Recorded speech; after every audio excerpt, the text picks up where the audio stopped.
სად არის ჩვენი ინტუიცია, სად არის ჩვენი ეგო და სად არის ჩვენი ნამდვილი სურვილი, როგორ გავიგოთ.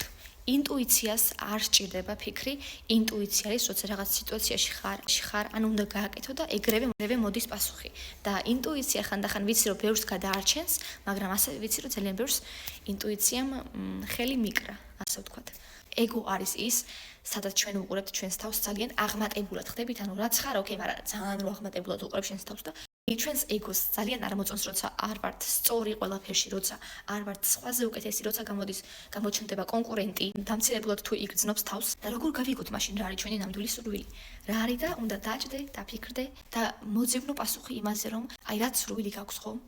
სხვა რო არ არსებობდეს, გააკეთებ, შეიძლება ზოგიერთმა იფიქროს, რომ აი ადამიანები რო არ არსებობდნენ, მოვიპარავდი სახლებს, არ ვიმუშავებდი. ეგ არა შენი ნამდვილი სურვილი, ეს არის შენი სულიერი დაღლილობის გამო მიღებული პასუხი ხდებით.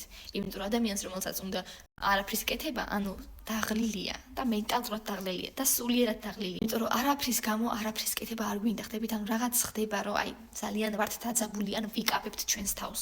მაგალითად შეიძლება აი ბიჭი არის და აი ძალიან მოსწონს, რა ვიცი, აი ფრჩხილების კეთება, ხო? ეკეთები, რომ ან მაკიაჟების გაკეთება რა, ანუ სხვაზე ან საკუთარ თავზე. და თუ საკუთარ თავს იკავებს, იმიტომ რომ აი ნორმებში არ ჯდება და სოციუმში რო ასე დამინახონ გამაკრიტიკებენ, რეალურად ეს არის მისი ნამდვილი სურვილი, ხო? მაგრამ სოციუმის გამო უწევს, რომ იყოს შებოჭილად. ძნელია მაინც, უბრალოდ რა იცი, ჩვენ ნამდვილი სურვილი როგორც ასეთი ძალიან ძნელია ამის დანახვა, იმიტომ რომ ძალიან მოქმედებს ჩვენზე ეგო და სოციუმი.